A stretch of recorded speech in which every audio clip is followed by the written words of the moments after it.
All right, so tell me about Stephen F. Austin's errand.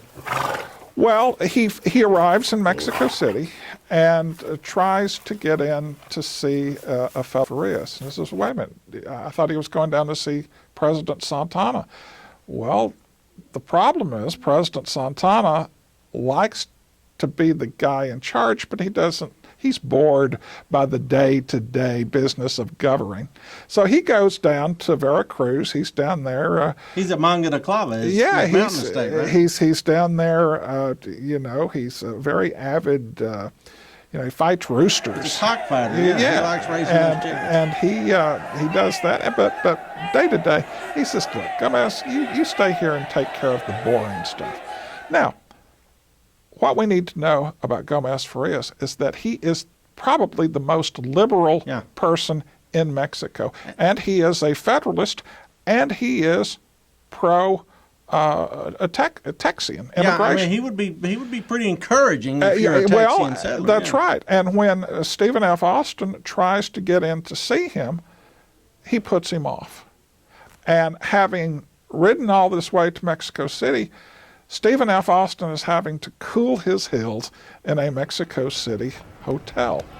And he gets frustrated, and he does something, and this is kind of out of character for Stephen F. Austin because he's the most prudent of men, but he does something highly imprudent. He writes a letter to the City Council of San Antonio de Bexar saying, you know what, the federal government down here is a squirrel cage.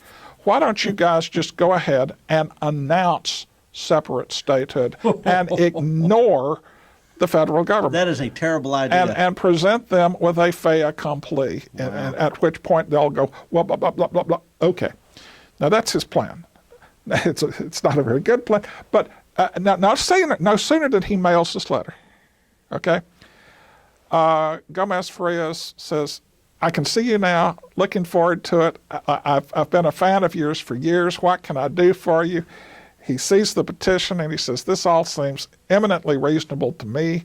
He says, about the only thing we can't do at this time is the separate statehood deal. But be patient because in the fullness of time, it will happen. So he can't unsend that letter. He cannot unsend that letter. Oh, he hit that send button a little too soon. That's right. So I mean, in politics, if you get 85% of what you want, that's a score. That is a score. And Stephen F. Austin is feeling very happy about going back to Texas and telling the war party, no, you see. But I feel a big but coming on. Well, what happens is this letter makes it all the way to Saltillo, and a minor functionary sees the letter and opens it. You can do that in Mexico. You can open other people's mail. And he reads it and he says, this seems seditious to me. Yeah, seems seditious to me. I'm going to send it back to Mexico City. Ouch. And the letter gets in Gomez Farias's inbox, and he reads it and says, Austin, I thought you were different. I mean, I really thought, but you're just another filibuster. Here after I made all these concessions to you. So he calls in a cavalry detachment. And he says, look, there's this Anglo guy riding north. Pursue him and bring him back to Mexico City under arrest. And he spent like a year and a half in jail, doesn't he not? Well, about 18 months, yeah. That's crazy. So he makes it to Saltillo, same place the letter did, and they catch up with him and said, you curly-headed fellow, are you Stephen F. Austin? He says, I am. He says, okay, you're under arrest. He says, well, what for? He says, I don't know. We just told to arrest you. So, and he's never really charged. He's just thrown in the clink. And again, that you can do that if you're, it's part of the Mexican legal system. That's right. Wow. And during that 18 months in a Mexican prison, and it's not all in a dungeon. He gets let out, and he said, "Don't leave the city." Yeah. So he's confined. He can't go back to. But still, his attitude toward the Mexican government changes precipitously. Well, and there's some changes in the Mexican government that we'll talk about as well. That's right. And I'm assuming while he's down there that he's not having a rich correspondence with Wharton and his brother and all the guys no, he's up in not Texas. corresponding with anybody. Yeah, he's essentially been isolated. But here's the odd thing, though, Don.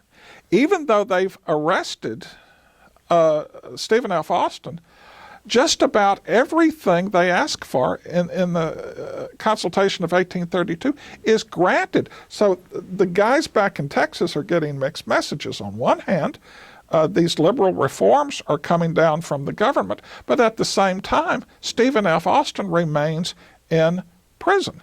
And the War Party guys say, and you know, it would make sense if the Centralists had arrested Stephen F. Austin, but he's arrested by a Federalist. In fact, he's arrested by the most liberal man in Mexico.